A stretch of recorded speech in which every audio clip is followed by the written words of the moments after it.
Para comenzar el día de hoy, quiero que se imaginen a un corredor famoso.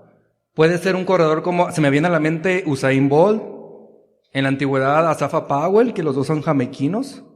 Mexicano puede ser Alejandro Cárdenas, si alguien se acuerda de él. También quisiera que se preguntaran quiénes eran los ídolos de estas personas, de estos corredores.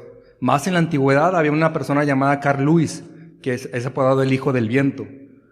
También quiero que se pregunten cuál era la meta de estos corredores, qué era lo que los motivaba, si realmente querían ser personas sobresalientes o solo lo hacían por el dinero, por lo económico. Piensen cómo era su preparación. Si solamente se entrenaban una semana antes de la competencia o ya llevaban una rutina de varios años. ¿Qué tuvieron que sacrificar también estos corredores? Si tuvieron que sacrificar amigos, diversión, la misma familia o economía. El pasaje que veremos el día de hoy va muy relacionado a esto. El pasaje se encuentra, seguimos en Hebreos 12, del 1 al 17. Por favor, si me pueden acompañar. Hebreos 12. Del 1 al 17 estaremos. ¿Ok? Dice el primer versículo. Por lo tanto, ya que estamos rodeados por una enorme multitud de testigos de la vida de fe, quitémonos todo peso que nos impida correr, especialmente el pecado que tan fácilmente nos hace tropezar, y corramos con perseverancia la carrera que Dios nos ha puesto por delante. En este versículo podemos ver varios aspectos que hablan sobre una carrera y se preguntarán ¿de qué carrera se está hablando? En la antigüedad se comparaba las carreras atléticas analógicamente con una vida espiritual, una vida en Cristo. Quiero que el día de hoy y el resto de sus vidas vean analógicamente esto, que su vida en Cristo puede ser una carrera, pero una carrera de fe. En este versículo podemos ver tres cosas, que es el estímulo, los obstáculos y la mejor forma de correr. Pero ¿cuál es el estímulo? Dice la Escritura, por lo tanto, ya que estamos rodeados por una enorme multitud de testigos de la vida de fe. Todos somos seres de motivación. Necesitamos una razón para hacer las cosas y un estímulo mientras las estamos haciendo. Una de las mayores fuentes de motivación para estas personas, para estos cristianos de esa época, eran los ya mencionados en el capítulo 11, que fueron Abel, Enoc, Abraham, Moisés. Debemos correr la carrera de fe como lo hicieron ellos, confiando en todo, dándolo todo, sin importar las dificultades, los tropiezos o el mismo cansancio que podamos tener. El autor de Hebreos los exhorta a correr como ellos corrieron. Se puede lograr si lo hacemos como ellos lo hicieron, que es a base de fe. Ver que la meta está llena de estas personas nos motiva. No hay nada más que nos aliente que el ejemplo exitoso de alguien que ya lo hizo, que ya lo logró. Ver cómo ellos lo hicieron nos alienta a confiar que Dios así va a hacer con nosotros, porque su Dios es nuestro Dios. El Dios de ayer es el Dios de hoy y es el Dios de mañana. Podemos correr esa carrera como ellos lo hicieron. Nos habla también de la carrera en sí. La analogía de esta carrera de fe apunta a esos cristianos, a esos judíos que se habían convertido o se habían vuelto en Cristo. Habían comenzado una carrera, que es el punto de partida, que es la salvación, pero no habían terminado de correr esa carrera. El autor los llama a terminar esa carrera, a correr esa carrera. El pueblo de Dios no está llamado a estar acostado en una cama. El pueblo de Dios debe correr una carrera continua y agotadora. En la carrera de fe nunca vamos a escuchar descansen, porque quedarse quieto o retroceder va a ser renunciar al premio. Si el día de hoy nos visitas, te invito a que preguntes de qué manera te puedes unir a la carrera. Si ya eres discípulo, por favor, corre esta carrera, no te canses y no te rindas, por favor. Hay muchas personas que aún no se han inscrito a esta carrera. Y se podría decir que algunos de nosotros como discípulos no estamos corriendo la carrera. Muchos de nosotros vamos trotando. Muchos de nosotros caminamos lentamente. Otros nos sentamos. Y hay unos que de plano se acuestan.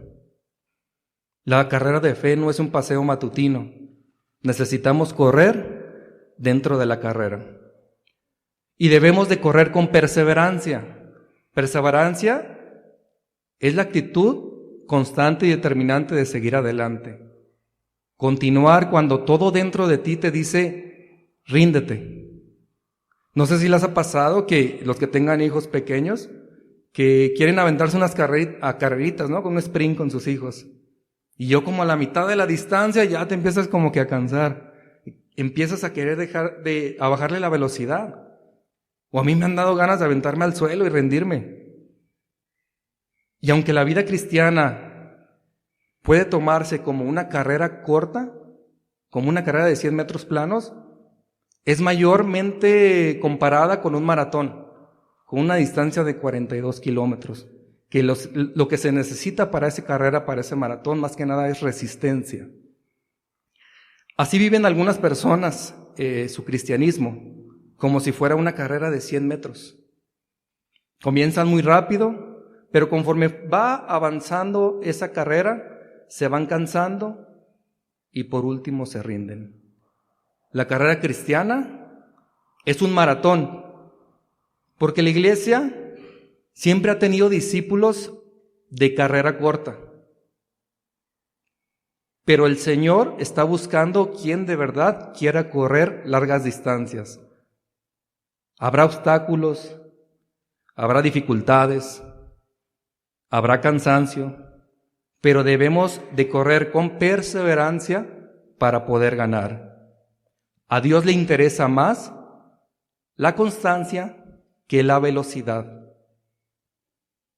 Así como Fer hace 21 días puso mi ejemplo, no les vaya a pasar lo que me pasó a mí. Hace 21 días, en el foro de mujeres, el día 26 de marzo, si no me equivoco, nos fuimos aquí enfrente a jugar. Y yo, vamos al 100, vamos al 100. No, le metí velocidad de más. Y que se me desgarra la pantorrilla, los gemelos. Los gemelos ya no eran gemelos, ya eran trillizos, o sea, los desbaraté. Y no terminé de jugar, me sentía mal. Imagínate si eso lo llevamos al plano espiritual. Que me haya aventado la mitad o casi toda la carrera y que al final yo no esté firme de pie. Lo que a mí me costaría, ¿no? Muchos de estos cristianos a quienes estaba dirigida la carta también comenzaron bien. Comenzaron a una buena velocidad, a un ritmo constante. Vieron señales, vieron milagros y estaban emocionados porque tenían una nueva vida. Pero conforme fue pasando el tiempo, empezaron a aparecer las dificultades y empezaron a bajar el ritmo. Conforme fue pasando el tiempo, estas personas recordaron el judaísmo antiguo. ¿Por qué? Porque estaban sufriendo persecución y sufrimiento. Estas personas de las que estoy hablando ya habían iniciado esa carrera. No hay nada peor que iniciar una carrera que no se quiere ganar. Ellos ya estaban en la carrera. Creo que a veces la falta de nosotros, del deseo de ganar, es un problema muy frecuente. Muchas personas nos conformamos con iniciar la carrera. Nos conformamos con la salvación. Pero esto no es así. En la vida cristiana, la falta del deseo de ganar es inaceptable. La carrera de fe es diferente a la carrera de maratón en al menos dos formas. La primera, en la carrera de fe no se compite contra otro cristiano. No tratamos de vencerlo. Competimos contra Satanás, contra su sistema mundano, contra nuestro mismo pecado. En resumen, con nuestra misma carne.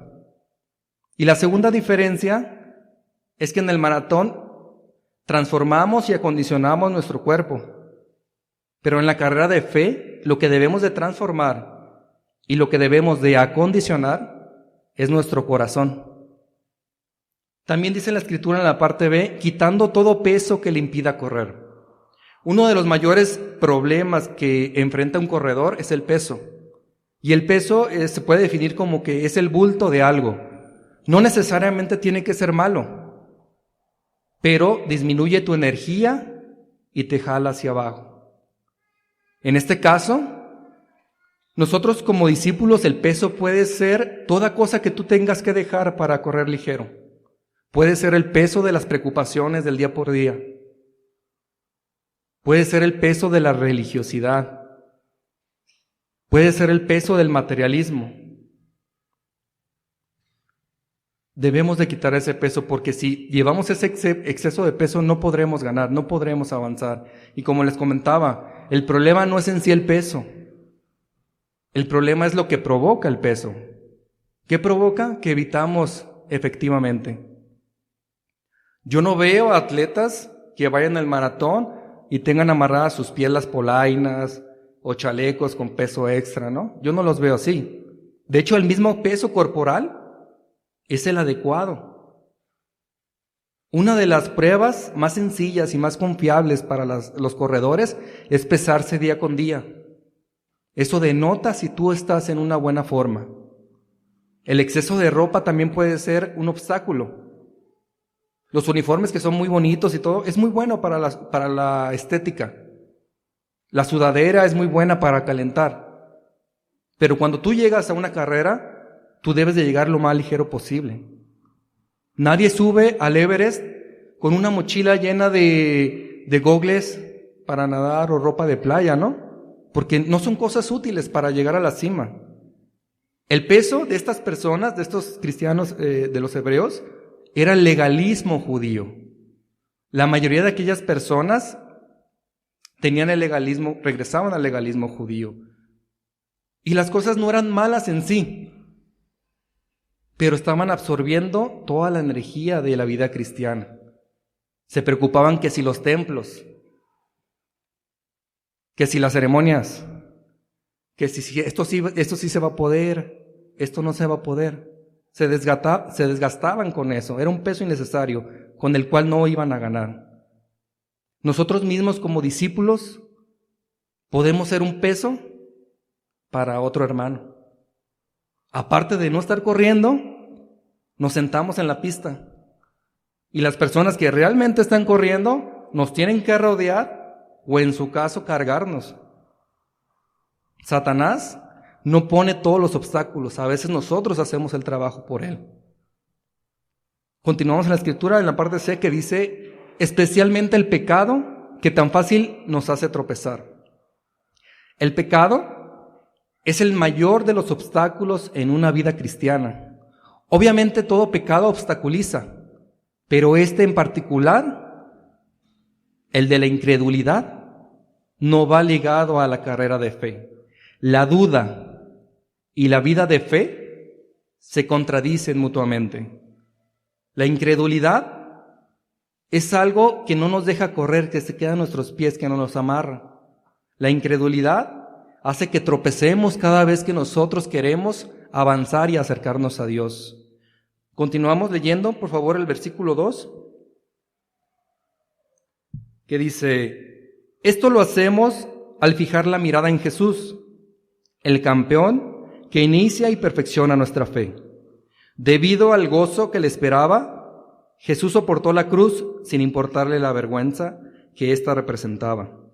Ahora está sentado en el lugar de honor junto al trono de Dios. En las carreras, como en la mayoría de los deportes, es muy importante hacia dónde nosotros dirigimos nuestra mirada.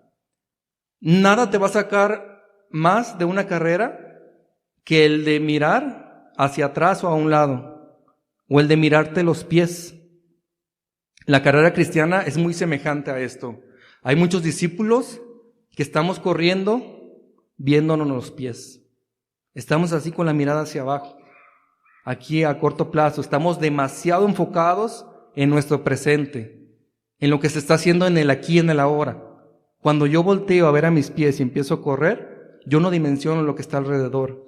Yo no observo la meta. También, cuando nosotros ponemos la mirada erróneamente en el competidor de un lado o en el competidor de atrás, nos comparamos, malamente nos comparamos con que, ay, mira, él va más adelante, mira lo que él está haciendo, lo que está dejando de hacer, él lleva mejor ritmo que yo. Si nos enfocamos en compararnos con otro hermano, vamos a tropezar. Entonces, Vicente, entonces, ¿a dónde tenemos que mirar? Debemos de enfocar nuestra mirada en Jesús. ¿Por qué? Porque Él es el iniciador y Él es el consumador de nuestra fe. Es triste saber que hay personas que abandonan la carrera porque han puesto su mirada en sí mismos o en otras personas. Bien dicen por ahí, quien llega a la fe por personas se va. Quien llega a la fe por Jesús se quedará. Jesús fue tentado en todo, pero sin pecado. La carrera de Jesús fue perfecta. Él es nuestro ejemplo a seguir. En Él tenemos que poner nuestra mirada. Vicente, ¿y qué nos espera al final de la carrera? En la parte B del segundo versículo dice, debido al gozo que le esperaba, Jesús soportó la cruz, sin importarle la vergüenza que ésta representaba. Ahora está sentado en el lugar de honor junto al trono de Dios. Nadie, absolutamente nadie, corre una carrera sin la expectativa de la recompensa. Jesús no corrió la carrera simplemente por correrla. Jesús la corrió por dos motivos: para sentarse en un lugar de honor y para exaltar el nombre de Dios en todo momento que estuvo aquí en la tierra. El premio por lo que el cual nosotros, los seguidores de Cristo, debemos de luchar, no es por la salvación. Eso es nuestro punto de partida. Debemos de luchar por el premio de exaltar el nombre de Dios con nuestra vida, así como lo hizo Jesús. También nos exhorta a no darse por vencidos en el capítulo 3. Dice versículo 3, perdón. Me perdió, ya. Piensen en toda la hostilidad que soportó por parte de pecadores.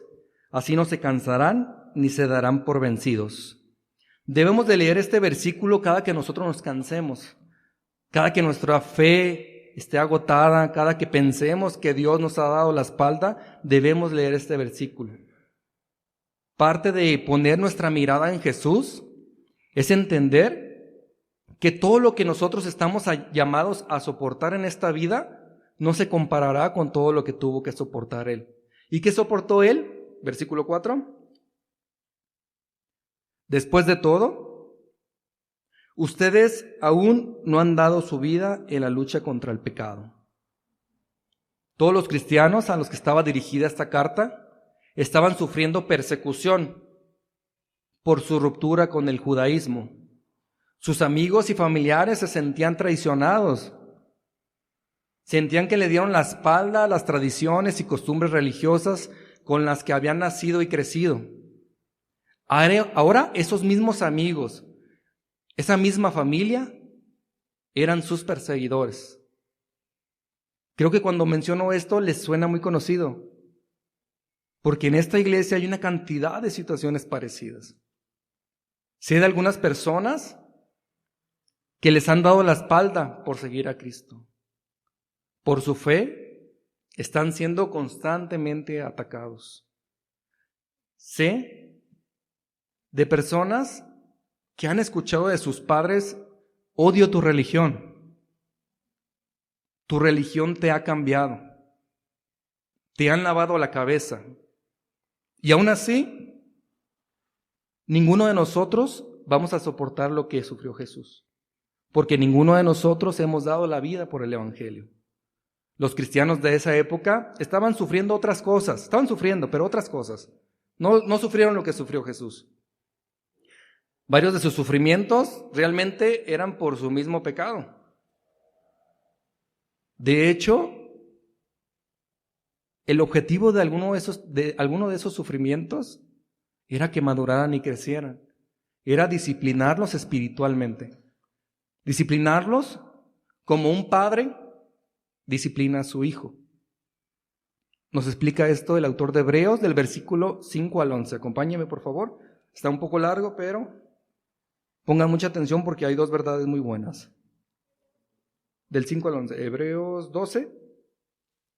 Ahí seguimos, del 5 al 11. Dice: ¿acaso olvidaron las palabras de aliento con que Dios les habló a ustedes como a hijos? Él dijo: Hijo mío, no tomes a la ligera la disciplina del Señor y no te des por vencido cuando te corrige. Pues el Señor disciplina a los que ama y castiga a todo el que recibe como hijo. Al soportar esta disciplina divina, recuerden que Dios los trata como a sus propios hijos. ¿Acaso alguien oyó hablar de un hijo que nunca fue disciplinado por su padre? Si Dios no los disciplina a ustedes como lo hace con todos sus hijos, quiere decir que ustedes no son verdaderamente sus hijos, sino ilegítimos. Ya que respetábamos a nuestros padres terrenales que nos disciplinaban, entonces, ¿acaso no deberíamos someternos aún más a la disciplina del Padre de nuestro espíritu y así vivir cada día para siempre? Aquí viene lo que a la mayoría de nosotros no nos gusta. Es la disciplina. La disciplina que se necesita para fortalecerte para esta carrera. Para cualquier corredor de maratón es necesario levantarse temprano todos los días, entrenar por varias horas, llevar una dieta saludable, hacer ejercicios donde su cuerpo es llevado al límite, correr en condiciones demasiado básicas, sufrir deshidratación, exigir al tope su fuerza, flexionar al límite sus extremidades. Pero todo esto es por algo, es para capacitarse para la carrera. En nuestra vida como discípulos, Dios es quien nos aplica esa disciplina y lo hace porque nos ama. Nos levanta temprano todos los días para alimentarnos de su palabra. Exige que saquemos toda la fuerza que está dentro de nosotros. Nos pone situaciones difíciles para que podamos salir fortalecidos. Y en ocasiones lleva nuestra fe hasta el límite. Pero todo esto es para enfrentar esa carrera de la mejor manera. Pero Vicente, ¿qué es disciplina? La palabra disciplina viene del griego paidi, que significa a la vez niño, pero va enfocada a la formación de un hijo. Siéntete afortunado y siéntete bendecido de que puedas ser considerado hijo de Dios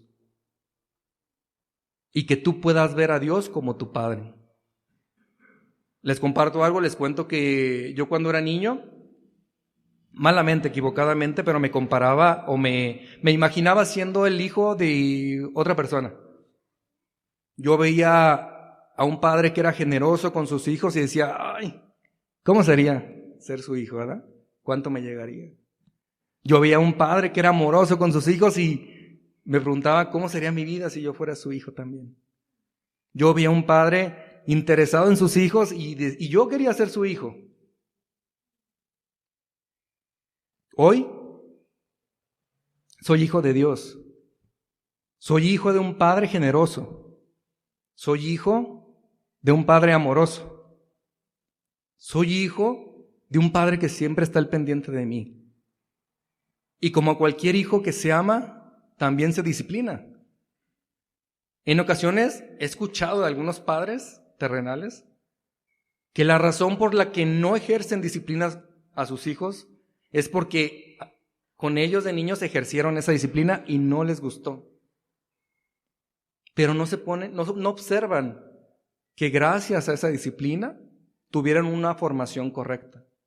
El fruto de esta forma de pensar es que tenemos varios jóvenes y varios adultos que no quieren batallar por nada, que todo lo quieren fácil. que todo lo quieren rápido. Y nosotros podemos detectar fácilmente a esos niños que no han recibido disciplina. Les decimos mimados, ¿no? A esos niños mimados. ¿Cómo los detectamos? Por su comportamiento. ¿Qué hacen? Berrinche. Quiero todo y lo quiero ya. Pero es curioso, porque espiritualmente muchos de nosotros queremos ser ese hijo mimado. Y me incluyo. Yo no quiero batallar. Yo quiero que todo se me dé y rápido. No queremos que nos pongan límites, no queremos que nos pongan restricciones. Queremos todos ya, como va. Queremos evitar situaciones difíciles que vienen de nuestro Padre. Y todas son lecciones de vida y que son para nuestro crecimiento. En el fondo sabemos que si recibimos eso todo fácil, no nos va a hacer madurar. Porque amar es disciplinar. En lo personal, hace unos años, ustedes no sé, la mayoría sabe, pero otros no, yo tengo un matrimonio antes de Fabi. En ese matrimonio, ella tenía una hija. Y en ese matrimonio, yo no podía involucrarme en su disciplina. En ese matrimonio era, ámala, pero no la disciplines. Ándale. Yo decía, yo no entendía por qué. ¿Qué no se supone que es como que junto con pegado? O sea, yo no tenía la idea de separar las dos cosas. Y muchas veces nosotros como discípulos equivocadamente pensamos que esto es posible, que se nos puede amar, pero no disciplinar. Yo no visualizo un padre que está perdiendo a su hijo en la drogadicción, en la pornografía, con sus amistades, en la delincuencia, que le diga, hijo, ¿cómo te amo? Y que solo eso, que no vaya acompañada de una acción correctiva o un castigo. Caso contrario, cuando yo llego con Fabi, yo venía con la expectativa, ¿no? Así como que, ¿qué va a pasar? Yo vengo de otro matrimonio donde pasó esto. ¿Qué va a pasar en esto? Gracias a Dios no fue así. Me empecé a involucrar con los niños, los empecé a amar como se aman unos hijos. Y eso conlleva a que yo me interese en sus necesidades, en su crianza y sobre todo en su disciplina. Yo los disciplino porque yo los amo. Ahora, en su adolescencia, entre tantas pláticas que hemos tenido, hemos sido muy firmes en su educación, a lo mejor demasiado firmes, pero algo que les hemos dejado muy en claro es que todo lo que hacemos, lo hacemos porque los amamos. La disciplina que viene de Dios también es por amor. Así que debemos de sentirnos alegres, orgullosos, privilegiados, de ser amados y disciplinados por Él. También nosotros como padres estamos obligados a darle una formación a nuestros hijos. Es nuestra responsabilidad y sabemos que toda esa formación es para su bien. Muchos niños, me incluyo cuando fui niño, cuando escuchaban la frase de, cuando nos disciplinaban o los van a disciplinar, escuchamos la frase, esto, hijo, me va a doler más a mí que a ti, ¿no? Sí la han escuchado. Para un niño no tiene sentido. Un papá no recibe alegría cuando disciplina a su hijo. ¿Pero por qué lo hace? Porque va a ser un beneficio para su futuro. Podemos estar seguros que a Dios le duele más disciplinarlos que a nosotros mismos. Dios también tiene una relación directa con sus hijos y está obligado a disciplinarlos. Pero a diferencia del padre terrenal, que es un padre imperfecto, Dios es un padre perfecto. Muchas veces nosotros, los padres terrenales, nos equivocamos. Queremos disciplinar con verdad, pero olvidamos el amor. Muchas veces los disciplinamos con el amor, pero se nos olvida la verdad. La disciplina de Dios es perfecta. La disciplina de Dios es con amor y es con verdad. Y la lógica es sencilla, porque somos hijos de Dios. Dios ama a sus hijos y porque nos ama, nos disciplina. Por lo tanto, recibamos lo que recibamos, todo viene del amor de Dios. Dios nos ama en todo momento, lo podamos entender o no. El Padre Celestial, como cualquiera de nosotros, quiere que sus hijos sean respetuosos, responsables, disciplinados, etcétera, etcétera. Eso quiere Dios de nosotros. Nosotros mismos nos beneficiamos de ser disciplinados por Él. Caso contrario, los hijos que no han sido disciplinados por sus padres, son hijos no amados. Este es el otro lado de la moneda. Este es el lado trágico. La verdad de que Dios no disciplina a quienes no son sus hijos. ¿No les ha pasado que a veces tienen muchas ganas de disciplinar a los hijos de otros? Cuando te interrumpen, cuando te irritan, cuando ves que hace un berrinche a media Walmart, ¿verdad? Así como de, ay, si me lo prestaran un día. Yo le haría esto, le haría el otro, le haría aquello y va a cambiar. Pero no tenemos el deber de disciplinar a los hijos de otros. ¿Por qué? Porque no los amamos como amamos a los nuestros. La relación no es la misma, por lo tanto la preocupación tampoco es la misma. Muchas veces nuestros hijos se comparan la vida de otros jóvenes. Nos hacen saber que a otros jóvenes se les da más permisos, los dejan llegar más tarde, reciben más dinero. Y todo eso con menos méritos que lo que nuestros hijos hacen. Casi se sienten robados nuestros hijos. Pero debemos enseñarles que todo esto es para que valoren las cosas, para poner límites, para forjar un carácter en ellos. Y la realidad es que muy probablemente nosotros como discípulos podamos sentir esto. Podemos sentir esto si te comparas con el mundo. Tratamos de agradar a Dios, pero a la vez vemos prosperidad en el ladrón. Vemos unos ascensos de personas deshonestas. Vemos que la gente tiene logros a base de chismes o a base de pisar a alguien más. Y así como mis hijos o los hijos, nos sentiremos robados. Pero recuerda que Dios es tu Padre y que con esto quiere formar algo en ti. Si te hace sentir mejor, ten en cuenta que todos los hombres en esta tierra están sometidos al castigo divino, pero solo sus hijos reciben su disciplina. Y Dios aplica la disciplina de dos formas. Te disciplina para la corrección y te disciplina para la prevención. ¿Cómo te disciplinan para la corrección?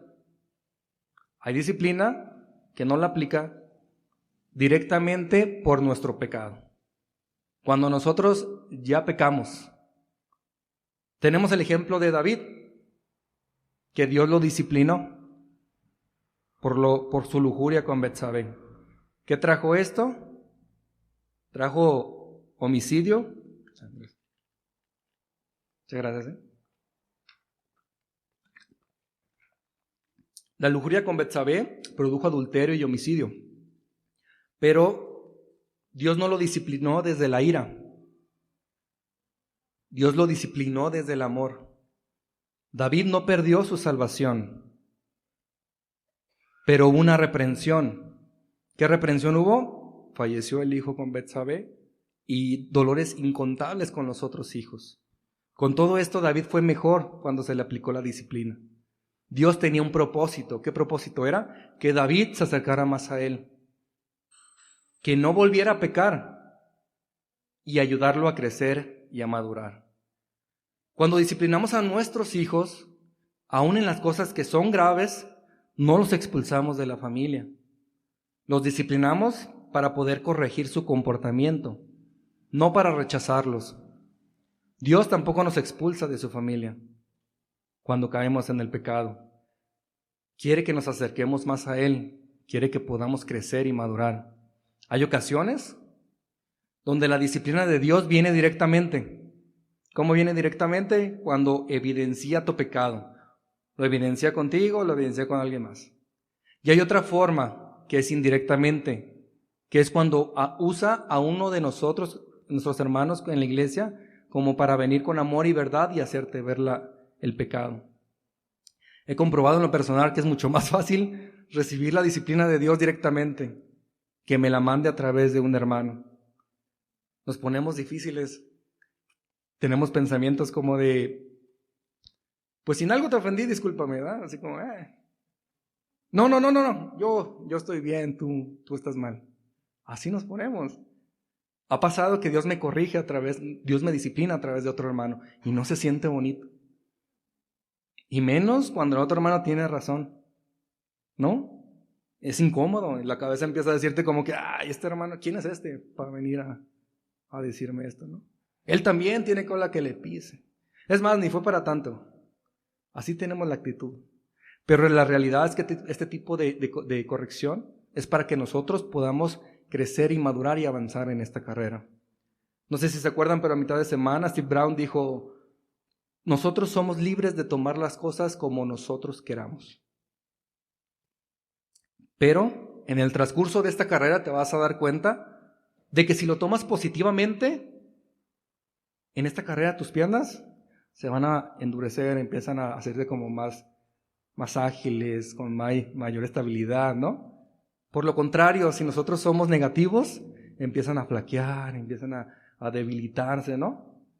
Si lo agarramos positivo, nuestros tenis los cambiamos por unos de válvula, ¿no? Que absorben el impacto y te hacen descansar o no te cansas tan rápido.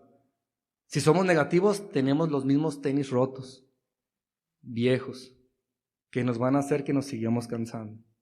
Cuando somos positivos, recibimos del hermano que se acercó, recibimos de redirección hacia la meta.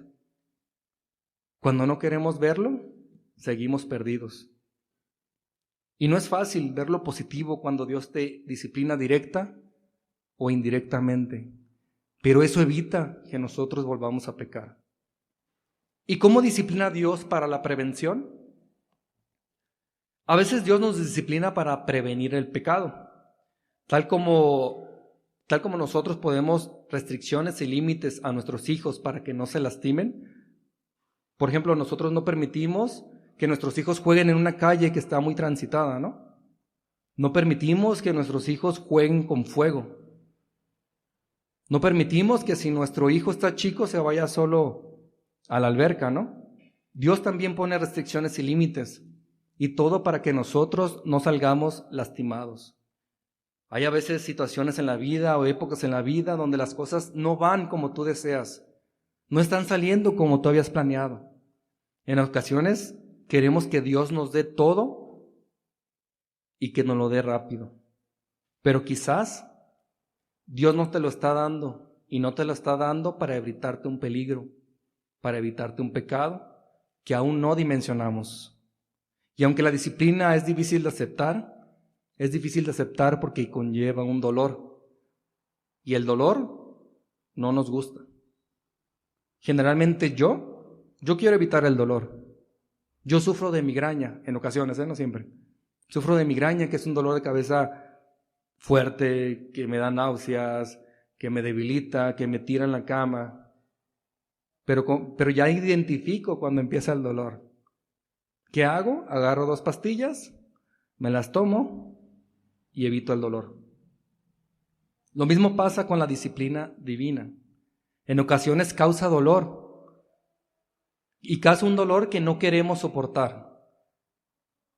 Pero la disciplina no pretende ser agradable, porque si fuera agradable no tuviera poder de corrección ni de prevención. Cuando nos inyectan por alguna enfermedad, soportamos la inyección, ¿no? ¿Por qué? Por el resultado final. ¿Cuál es el resultado final? Una mejor salud. ¿Cuánto más no debemos de nosotros soportar el dolor de la disciplina de Dios para obtener una mejor salud espiritual? También hay formas en las que nosotros aceptamos esa disciplina que Dios nos manda. Podemos aceptarla por resignación, tener la actitud de, pues ya que me tocaba, ¿no? Pero eso no trae gozo. Podemos aceptarla enojándonos con Él, queriendo salir rápido de la situación, aceptando su disciplina a regañadientes, pero nunca tenemos agradecimiento. Podemos aceptarla también victimizándonos. Nosotros somos las víctimas. Yo soy el único al que Dios disciplina con dureza y nunca nos ponemos a pensar con qué propósito lo está haciendo. Podemos aceptarla como una venganza, pensando que Dios es un Dios vengativo. es que Él me odia, pero nunca nos preguntamos qué quiere mostrarme Dios con esta situación.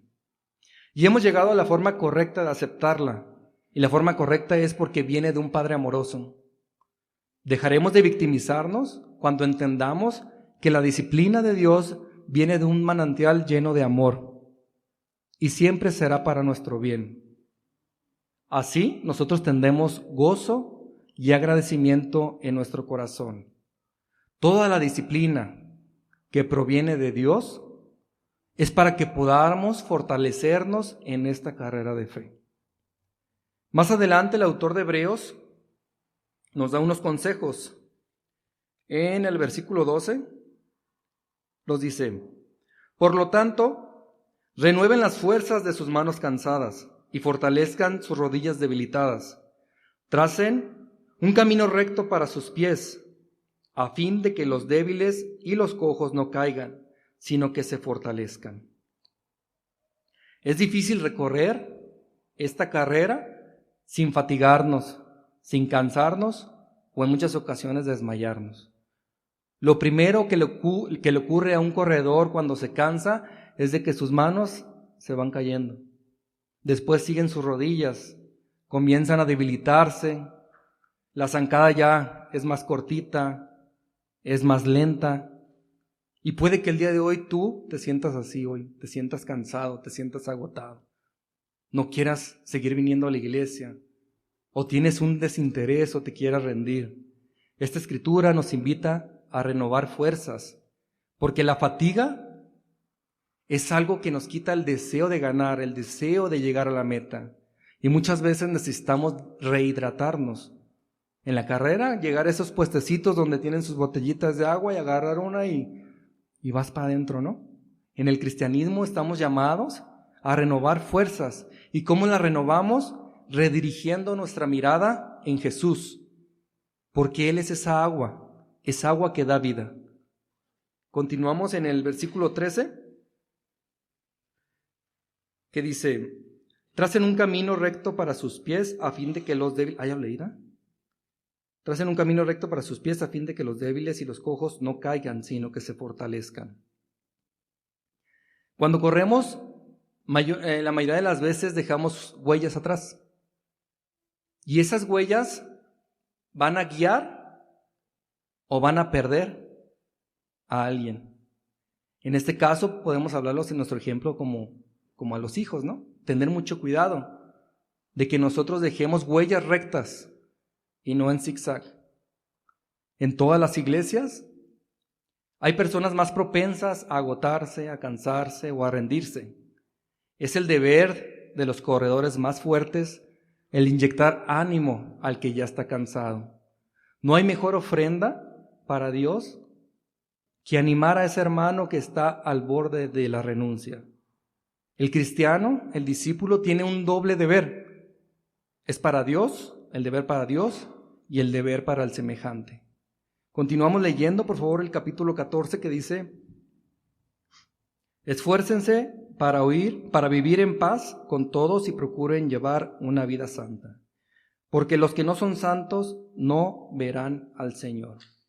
El autor de Hebreos nos da otros consejos para que la carrera se nos haga más fácil. ¿Cuáles son esos consejos? Vivir en paz con todos y buscar la santidad. Vivir en paz es tener una buena relación con las personas, es evitar el odio, es entender siempre el bienestar de los demás. Eso nos va a ayudar mucho a seguir en esta carrera.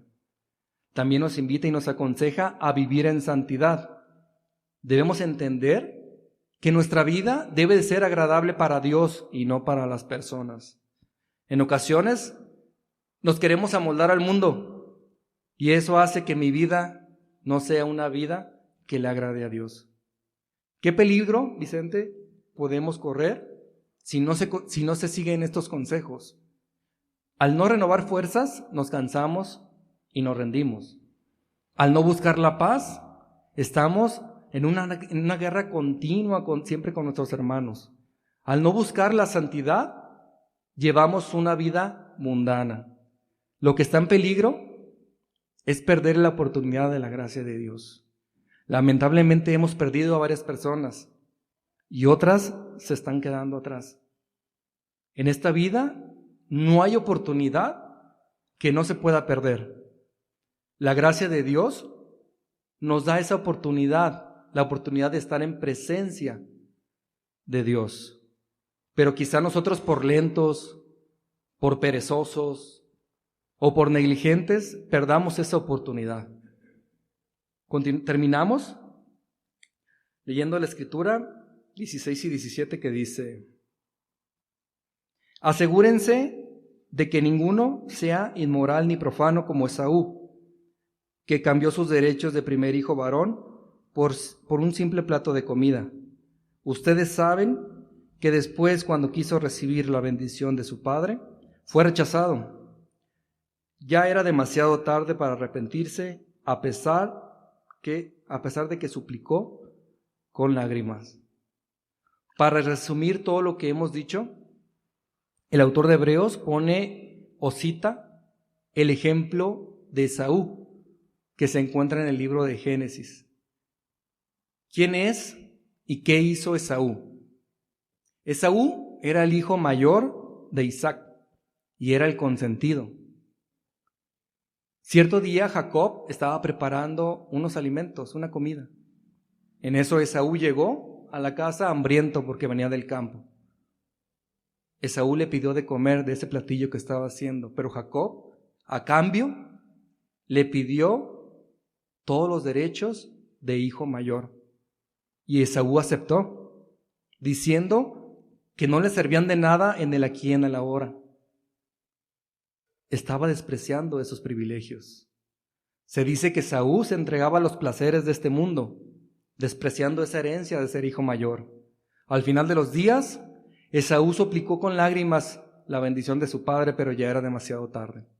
Y así como Esaú, es cada persona, cada discípulo que no cuida su herencia de la eternidad por entregarse a los placeres de esta tierra. Familia, no esperen a que sea demasiado tarde. Si como Esaú seguimos los caminos de este mundo y consideramos mejores los placeres de la tierra que las bendiciones espirituales, terminaremos perdiendo la herencia de nuestro Padre. Quisiera que hoy, amigo que nos visitas, consideres unirte a la carrera. Familia, los invito a seguir corriendo con perseverancia y por favor no se rindan. Quiten todo peso y obstáculo que los pueda hacer tropezar, especialmente el pecado. No miremos hacia abajo, pongamos nuestra mirada en Jesús. Exalten el nombre de Dios cuando estén en esta tierra. Aceptemos positivamente la disciplina de Dios, porque viene de un Padre amoroso. Aceptemos su corrección y aceptemos, por favor, la prevención. Y aceptémosla con un corazón lleno de gozo y de agradecimiento, porque es por amor. No perdamos la herencia de nuestro Padre. Acompáñame en una oración, por favor. Bendito Padre Todopoderoso, te damos muchas gracias el día de hoy, estar aquí, abrir tu palabra. Gracias por utilizarme, Padre, para aplicar tu palabra. Gracias por este tiempo que te quedaste en control. Gracias porque no venció la carne, Padre, no venció el estar nervioso. Gracias por todo lo que nos das. Quédate con nosotros, quédate con cada uno de mis hermanos, que entiendan que en esta carrera de fe, Padre, quizá tengamos obstáculos, quizá habrá cansancio en nuestras vidas, pero ayúdanos a correr con perseverancia. Ayúdanos a capacitarnos para esta carrera, ayúdanos a recibir tu disciplina, ayúdanos a valorar porque la recibimos de nuestro Padre, porque nos considera sus hijos. Ayúdanos a aceptarla con un gozo y con un agradecimiento para que esto pueda hacer que maduremos y avancemos en la fe. Que no seamos como Esaú, Padre, que en nuestro corazón podamos valorar los privilegios y la herencia de ser tus hijos. Quédate en esta iglesia, Padre, y te dejo mi oración en nombre de tu Jesús. Amén.